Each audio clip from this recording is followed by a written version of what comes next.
Hello, everyone. Thanks for the opportunity to speak at this amazing conference. I'm disappointed I could not be there in person, but I'm delighted I nevertheless have this opportunity to tell you a bit about how nanomaterials can change the world we live, and how a special class of nanomaterials, which are the thinnest materials known to man, only 1 atom thick, can really help us overcome the technology-driven shocks of our society. As the conference team highlights, the world is constantly shaken by technology shocks, and the technology-driven ones are quite a few, actually. We live in an energy shock. We are experiencing a manufacturing revolution. Our cities are getting more and more connected. We are turning into smart cities and the Internet of Things. So all these things change our life.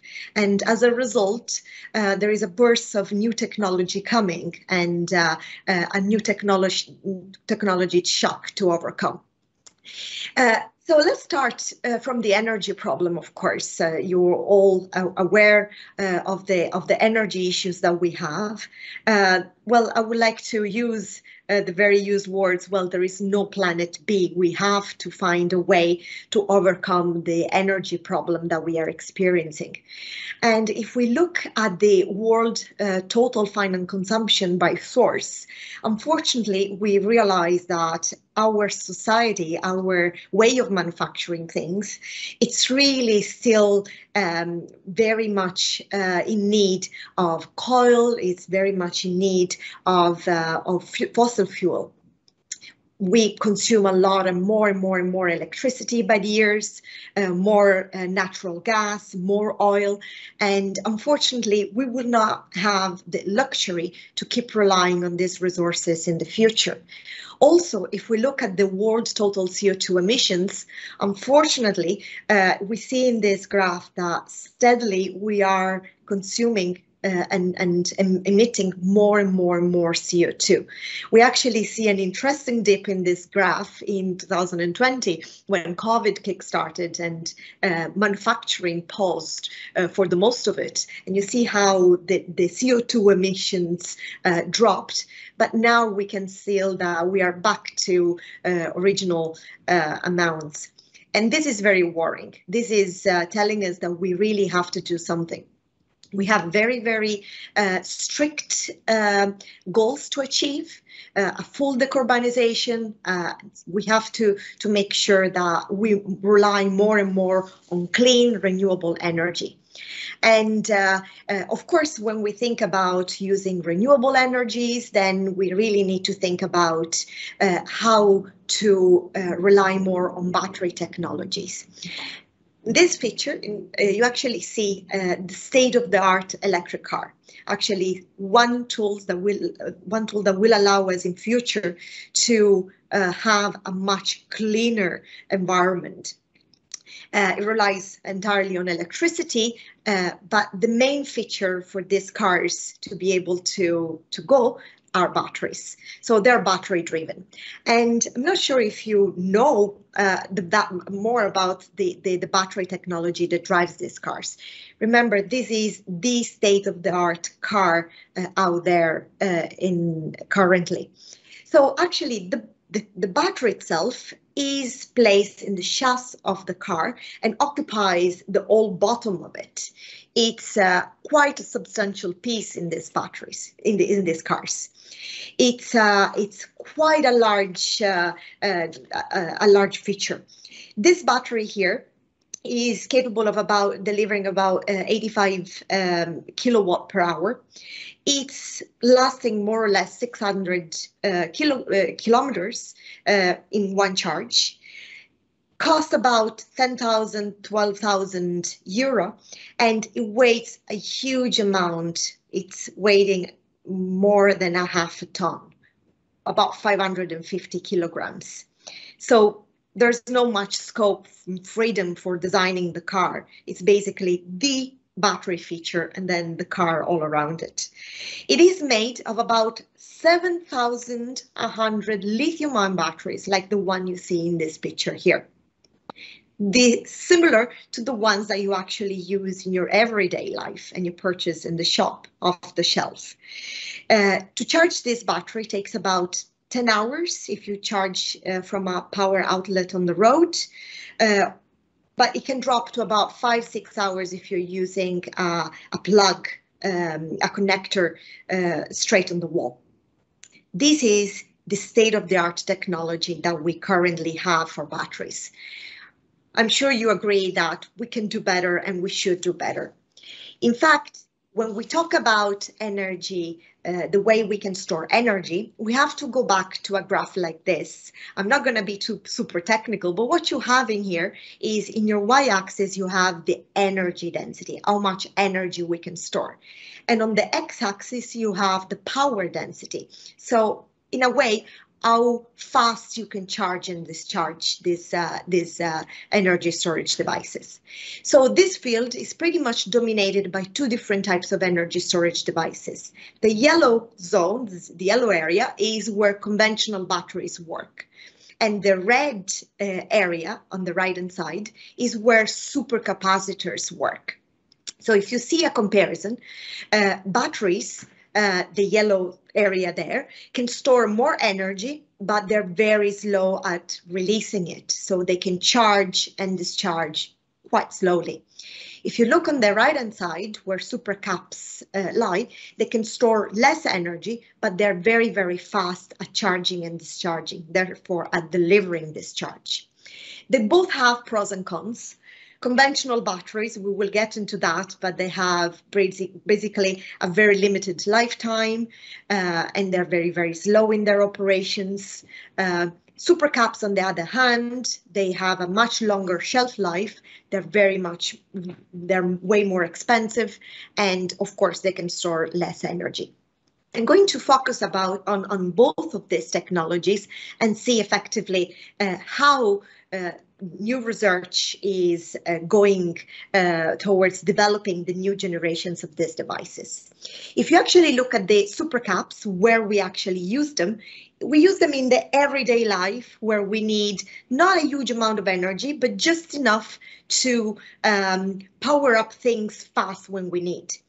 This here in this video is an example of a bus fully operated on supercapacitors that runs in the everyday life in China. As you can see, it cannot store much energy, so it doesn't have much kilometers to go, but nevertheless, it's enough to go from bus stop to bus stop. At each bus stop, it will stop. It will pull out the charging station. It will charge by the time passengers go out of the bus and jump in. And when this, in few seconds, this is done, they can retract the charger and then go to the next bus stop. Just enough energy to go from bus stop to bus stop. Nevertheless, a very, very convenient and clean way of storing energy and using it at demand.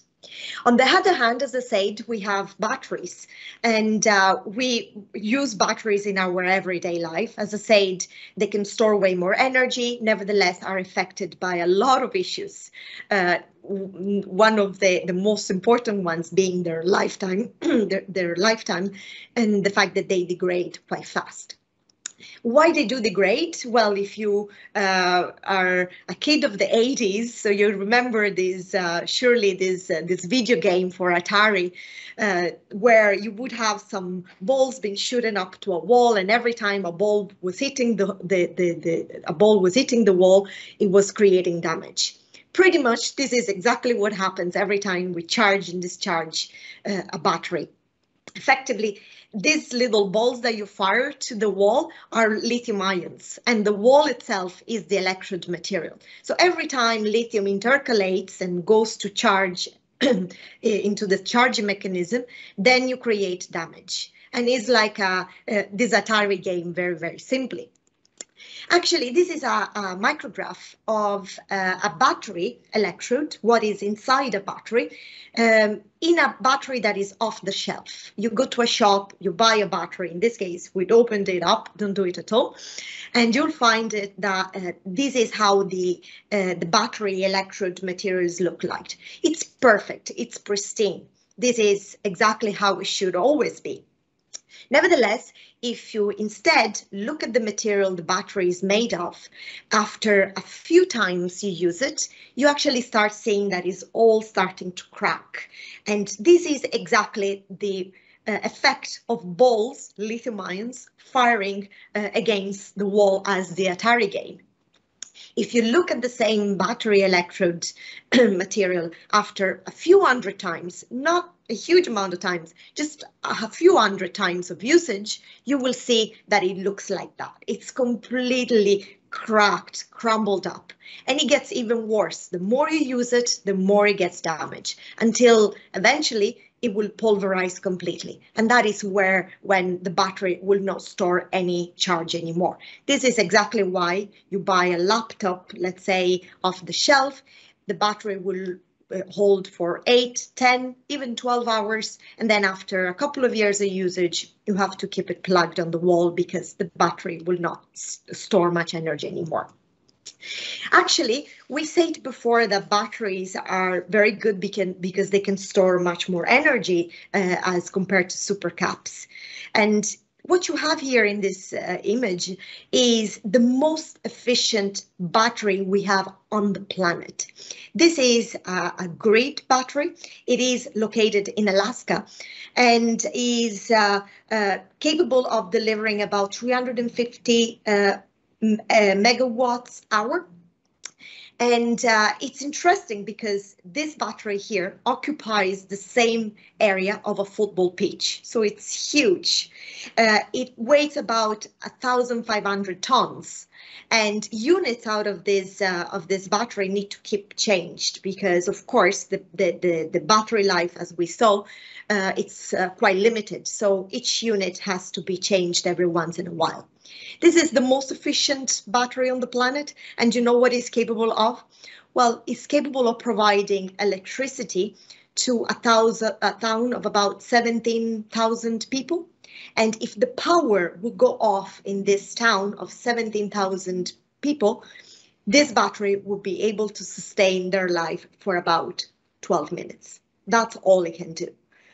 So you really understand now when I say that we need to find better ways of storing energy, more efficient ways of storing energy. If we really want to rely exclusively on renewable energy, then we need to find a way to store this energy more efficiently. The sun doesn't shine all the time. Wind doesn't blow all the time, not even in Ireland where I live, where it's pretty windy all year long, but still we don't have wind over the clock. We need to be able to store this energy efficiently and then use it when we need it. And we are not at this stage yet. So our answer to these problems are nanomaterials and two-dimensional nanomaterials in particular. Graphene is the most well-known material of this class. It's only one atom thin. It is the thinnest, the lightest, the strongest material known to man. It's very flexible, bendable. It's harder than diamond and 300 times stronger than steel. It conduces electricity better than copper. It is truly a wonder material. And this is only the tip of the iceberg. It's only one of many nanomaterials we have available. And this material, graphene, was actually discovered about 15 years ago by the two scientists shown in the picture there, Andrew Geim and Konstantin Novoselov, who got the Nobel Prize for their discovery. Graphene was thought to be a material that could not exist in nature, was not stable to survive in normal atmosphere. Instead, what they did was they took a piece of graphite, which is basically a thick piece of carbon layered in hundreds and hundreds and hundreds and hundreds of layers, exactly like the pages in a book. And what they started doing was using Scotch tape to peel off layer out of layer, just taking off pages out of a book. And eventually, after they did this for a while, they went to the microscope and they realized that, yes, graphene, one atom thin carbon, could exist, and they saw it. And after this discovery, everything changed because there was a lot of interest from the scientific community. What we actually did in my lab, we developed a methodology where we could indeed produce a lot of graphene, but in a very, very short time frame. You understand that the Scotch tape methodology is not implementable at industrial scale. You try to go to a major manufacturer and say, well, I have a wonder material that can change, that has all the properties we want and can change technology, but you have to put hundreds and hundreds of your employees to use Scotch tape to exfoliate it. It just doesn't work. So what we did in my lab was we started developing a chemical way where we select some very conventional solvents, some liquids that are very compatible with the material that we want to exfoliate. So we buy the layered crystals, graphite in our case, and then we use specific solvents, and then all we need is just a handshake, and we end up with a solution, with a liquid, with millions and millions and millions of single layer, one atom thin graphene sheets dispersed onto it. We call this suspensions inks because this is a very, very easy way. Within minutes, you can have an ink, and then you can use this ink for a lot of different application and manufacturing methodologies. We also upscaled the way we produced graphene in such a way. So this is an example of now we can produce, instead of producing 10 milliliters of graphene every half an hour, we can produce about 6,000 liters of graphene every half an hour. And this is a product that we have also commercialized and is readily available for anyone to buy. And this has really changed the way we think about graphene and other two-dimensional nanomaterials. And I'm referring to other two-dimensional nanomaterials because there are hundreds of them. There are hundreds of layered crystals that, exactly like graphite, with the same methodology, that can be exfoliated in conventional liquids. And there you go, we can produce a wide variety of them. Why is that important? Well, it's important because we have hundreds and hundreds of different materials that are building blocks. They all have special properties. Some of them are metallic, some of them are semiconducting, some of them are insulating. Here I just named the 3 building blocks of electronics.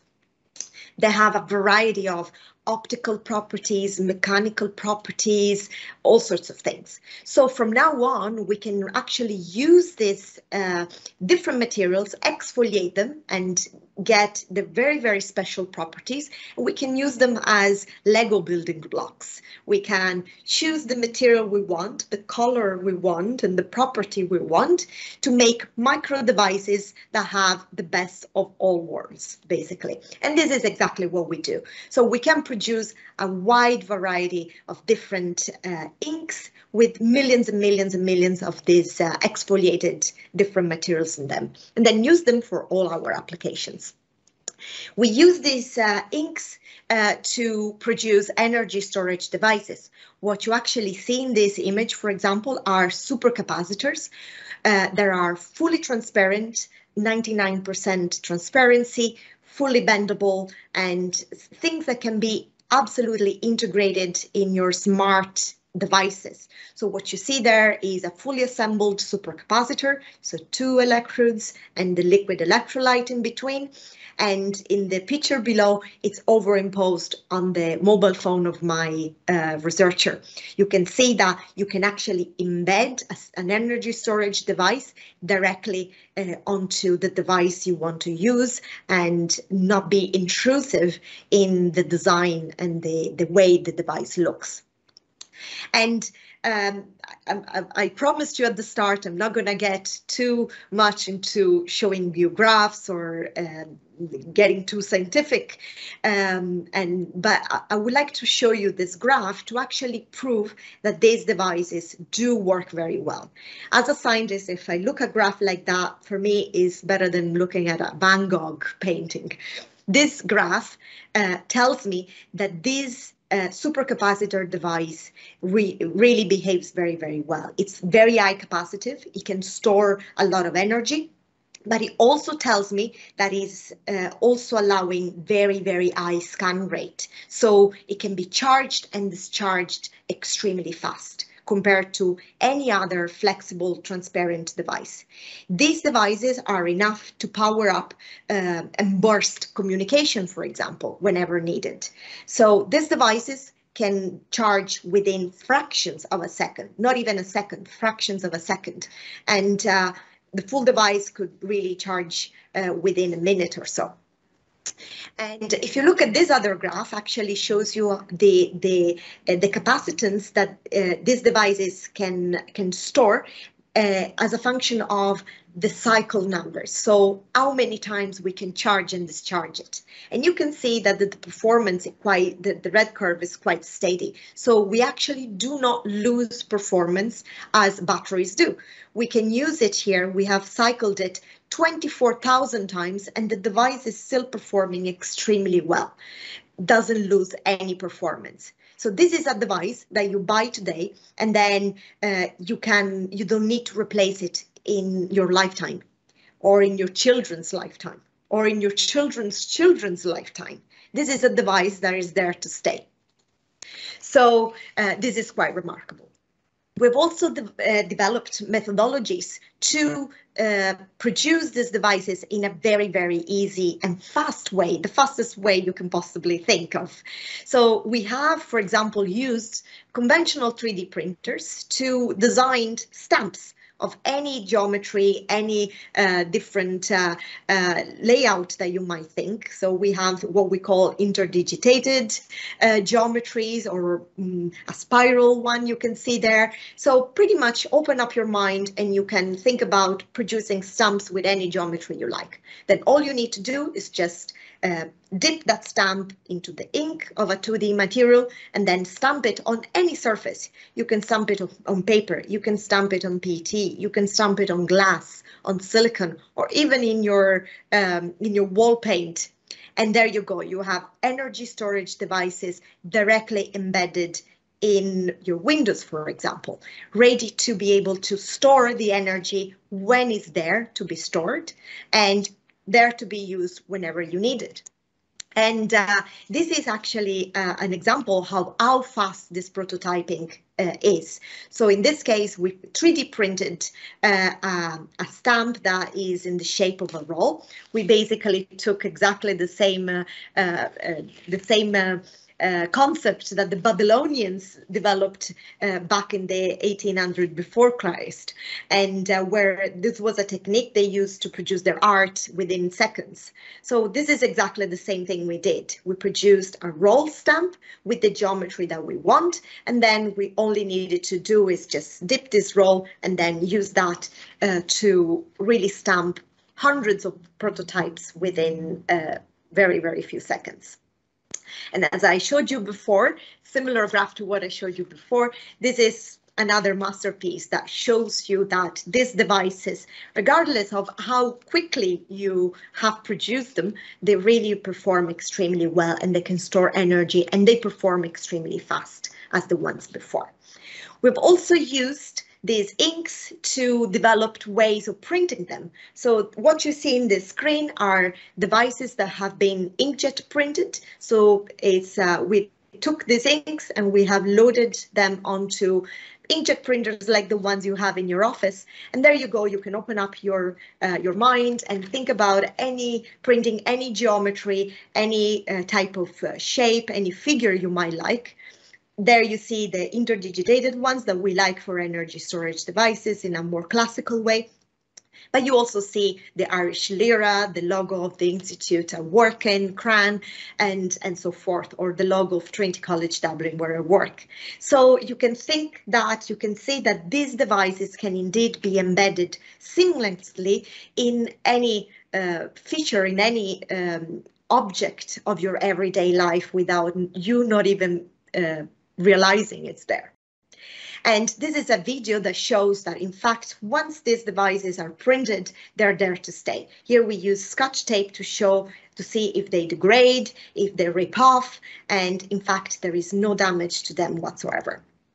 So again, talking about performance, I can show you here in this colorful graph here on the top left-hand side that indeed these devices perform like anything has been published or discussed in literature, in scientific literature before.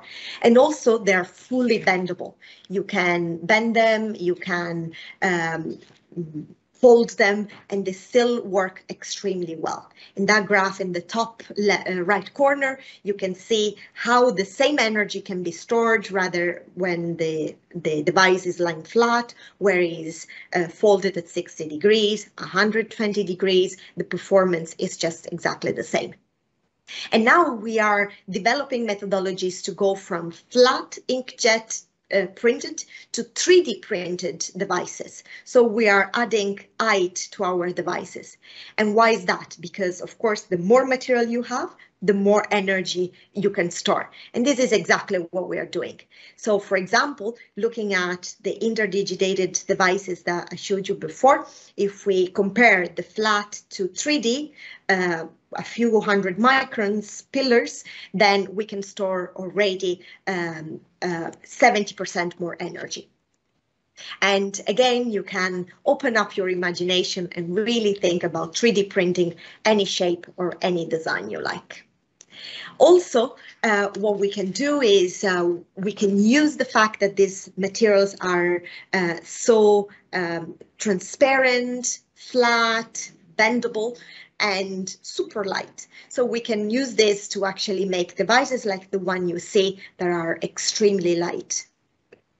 Basically no weight whatsoever. And again, this is another way that would be pretty advantageous to integrate them seamlessly without adding weight to any device that you will carry with you in future. And we've also developed ways of making squashable hydrogels with this. So imagine the advantage of printing 2D nanomaterials based supercapacitors for energy storage, but they're going to be devices that you can squash, you can really work as a sponge in a way. And these are examples of these devices. They work extremely well.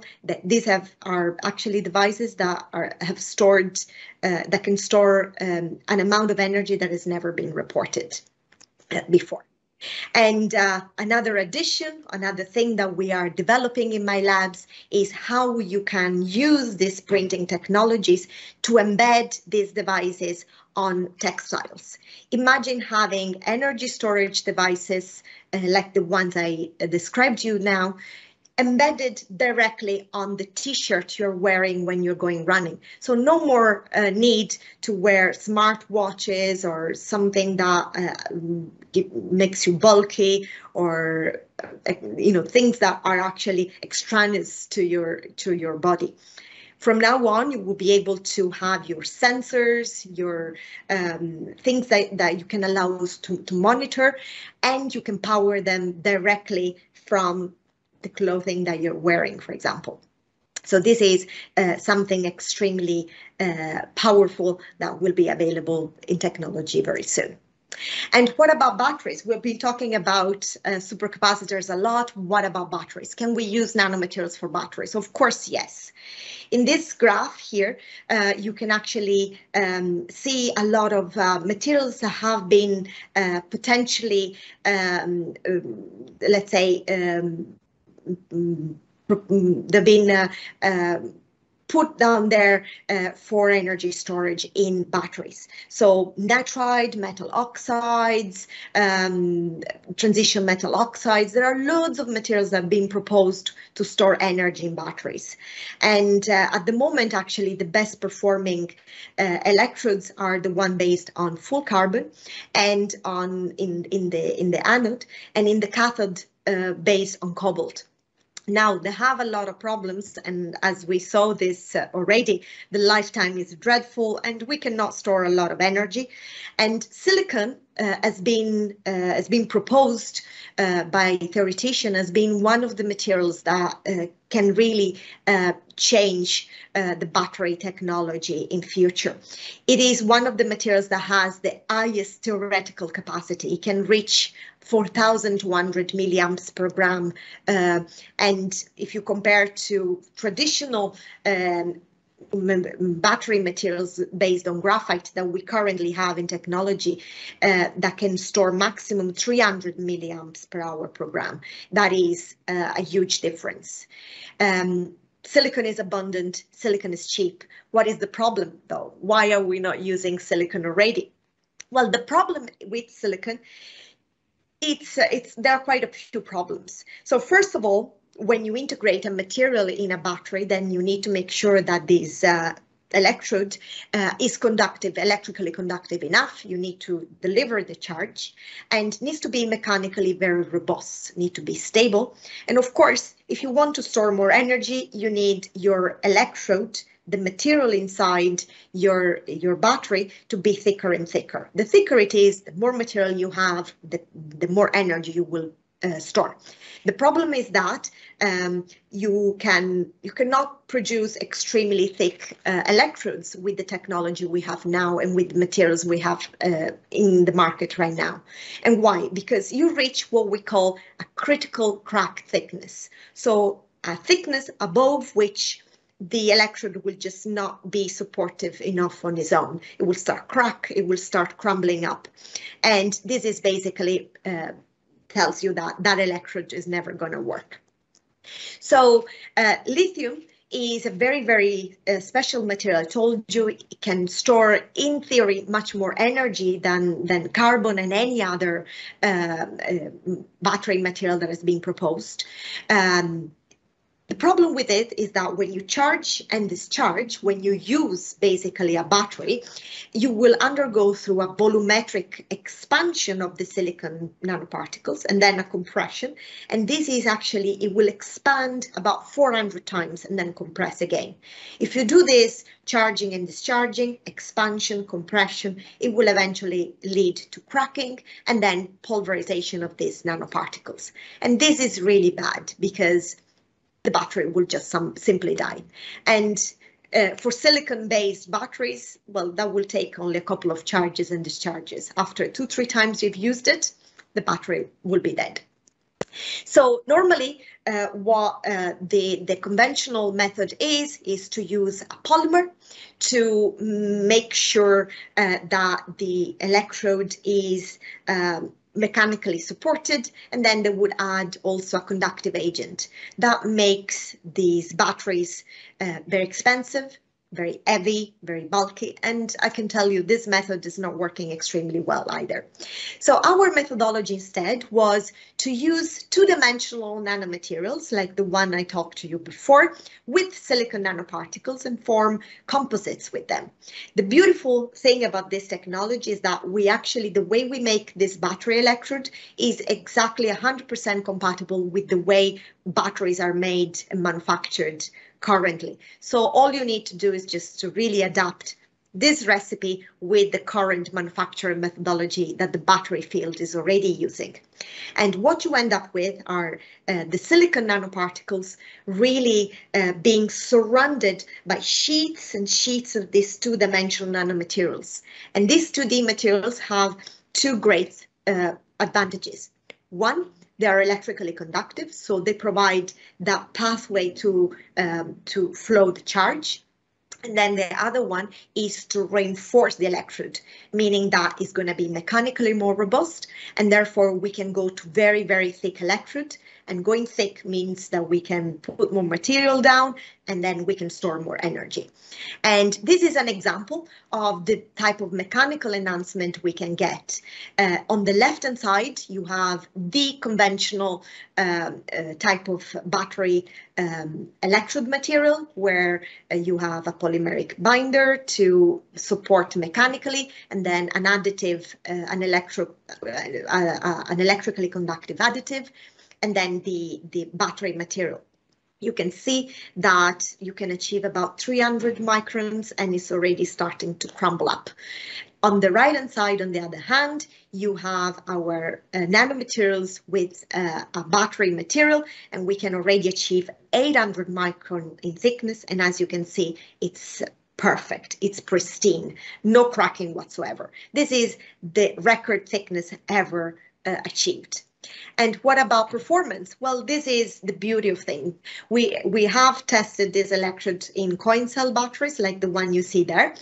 And we have, at the bottom, you actually see 4 milliamps hour per centimeter square is the commercial cells batteries that you can buy off the shelf. The points above are the ones that we achieved with different recipes of our composite based on two-dimensional nanomaterials. We have achieved up to 5 times the performance of the classical devices. Basically, if you could, whatever energy you could store before, well, we can achieve up to 14 milliamp per hour per centimeter square, about 5 times that. And of course, we're using our know-how to bring all the printing know-how that I showed you in supercaps also for batteries. And this will again generate another technology shock in the battery field. I promised you to give you a few examples. I also named another big technology shock that we're currently living. I told you before that, well, it is a matter of evidence that we live in cities that are getting smarter and smarter. Everything is connected. Drones are used to deliver things or to control or for defense. We are working in medical settings where we have robo-assisted surgery, manufacturing based on roboting and controlled wirelessly. We all shop online, buy online. This is something I really learned during COVID times. Our homes are getting smarter and smarter. And of course, we live in an environment where also self-driving cars are becoming more and more popular. Everything is with a mobile phone. Everything can be done at a touch of a button.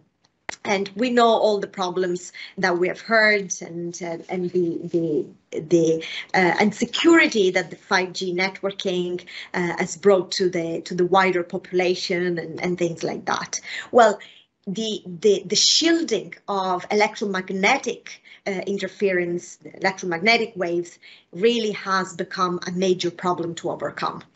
And here it comes on how we can use two-dimensional nanomaterials to build shields that are really effective against electromagnetic emission.